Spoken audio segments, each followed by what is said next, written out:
Hey, so I'm here making a video in response to something Ian Crossland said.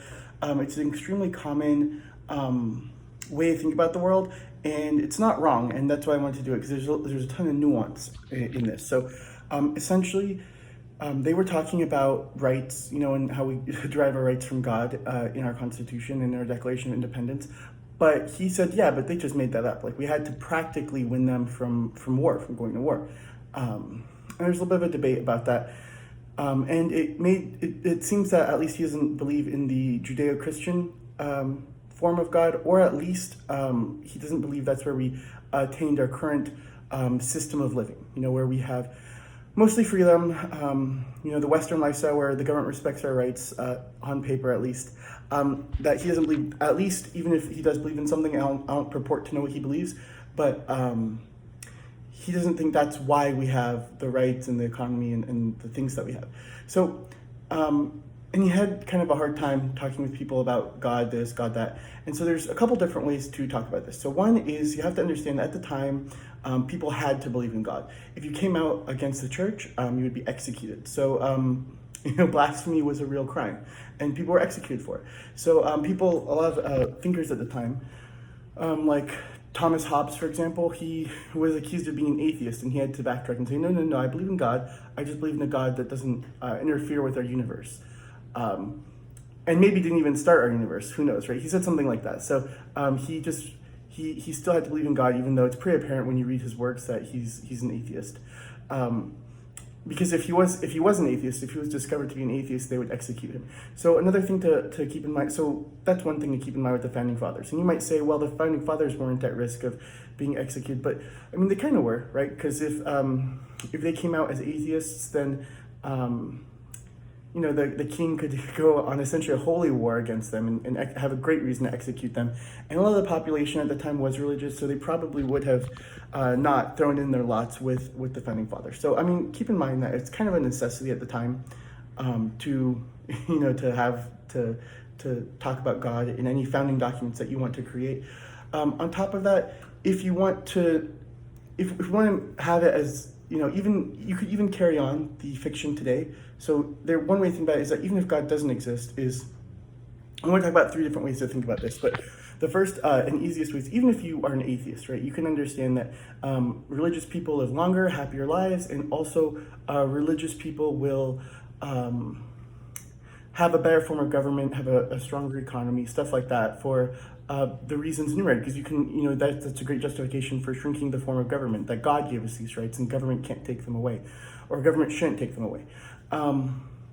So even just from a purely utilitarian perspective, it might make sense to believe in God, or at least act as though you believe in God. So even if in the back of your mind, it's, nonsense, it might make sense to pretend like you believe in God and pretend so good that everyone believes you actually believe it, to maintain these structures of power. The second way to think of it is, have you ever, I'm sure Ian knows a ton of examples about this, but if you see, bear scratches or bear scat when you're walking in the woods, you want to kind of get out of wherever you are, because that's a marking. A brown bear, marks its territory. So whenever, you go inside an animal's territory, it sees that as a threat. And it will attack. And it's not necessarily attacking because it's hungry, but it's attacking because it thinks you're there to do harm. And if you're there to do harm, it has to defend itself. And in a very real way, what we call property rights are really just territory by another animal. If we had a biologist describing humanity, we would say, oh yeah, like the toothbrush, that's part of their territory. This house they built, this room they inhabit, these are part of their territory. And humans get really upset and they'll fight back if you intrude on their territory without their permission. So a lot of what we call property rights could, in the larger animal kingdom, be called territory, and just having a correct understanding of territory. And I want to make this very clear, because if you're a bear and you accidentally, or you're a dog, let's say, and you don't understand that the bear is marking its territory, and you wander in there, the bear might attack the dog, right? It might attack you as a dog because it sees you as a threat, even though you didn't understand you were posing a threat. And this happens to a lot of humans. They don't know the warning signs. If you see a little bear cub, you better get out of there, because the bear is going to see you as a threat, even though you don't know you're being a threat. So it's one of these things, it's not completely obvious to everyone for any animal what is territory and what is not. So it is very important to write down what property rights are. And if you personally want to let someone violate your property rights, you give someone a key to your door and you say, hey, come in anytime, that's different, right? But if everyone starts coming into your home all the time, you're gonna be really upset, and you're gonna fight back. And if you lose, or if you don't think you can win the fight, you're gonna stop maintaining the property, or you're gonna leave, right? Like it's one of these things. It's just understanding human behavior. So a lot of what the U.S. government was originally, and the Constitution of the United States was originally meant for, was to define what behaviors are best suited for humans, what behaviors humans display in relation to physical objects. So just finding out what territory humans have. So the same rights that apply to a human as far as, let's say, property, it don't necessarily apply in forms of speech, right? So you might get upset if someone hits you without your permission, but you might not get as upset if someone says hello to you, right? Because it's you can talk. And so it's one of those things. In general, we see speech as something different than an action, or than something different than something that's physical. It's an exchange of ideas is generally how people see it, even though like on its face speech is not. Speech is just an action, right? Like you're physically moving your voice, so there's no reason you couldn't regulate someone's speech and say, hey, you're only allowed to speak in these areas, just like you're only allowed to hit people in these areas, right? Or even these reasons, right? You're only allowed to hit people for certain reasons as well. They could pass laws saying you're only allowed to speak for certain reasons. But whenever you have government laws and rules and a social order that isn't congruent with human behavior, what you have is people who are very unhappy, right? So for example, when a shark, it's very difficult to keep a great white shark in a zoo because they will find the edge of that tank and they'll keep hitting it until they die. Because these great white sharks, they have such a big territory, and they would rather be they'd rather be free than alive, right? So they're willing to die if they can't be free.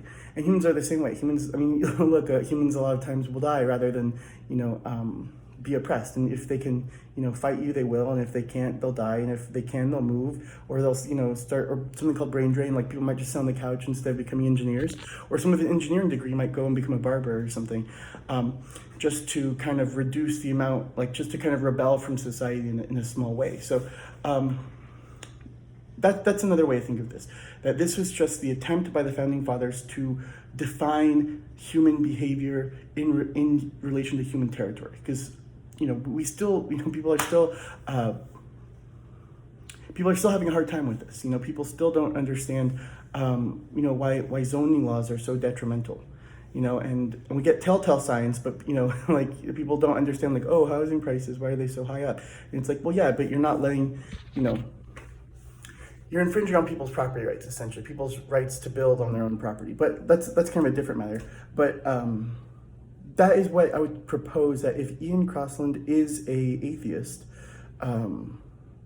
or he's looking for direct cause and effect, like that's what's actually going on in the Constitution. And whether you think this behavior was derived from God, because God made us in his image, like the founding fathers believe, or you believe we evolved to have this behavior, just like sharks evolved to have their own behavior, just like brown bears evolved to have their own behavior.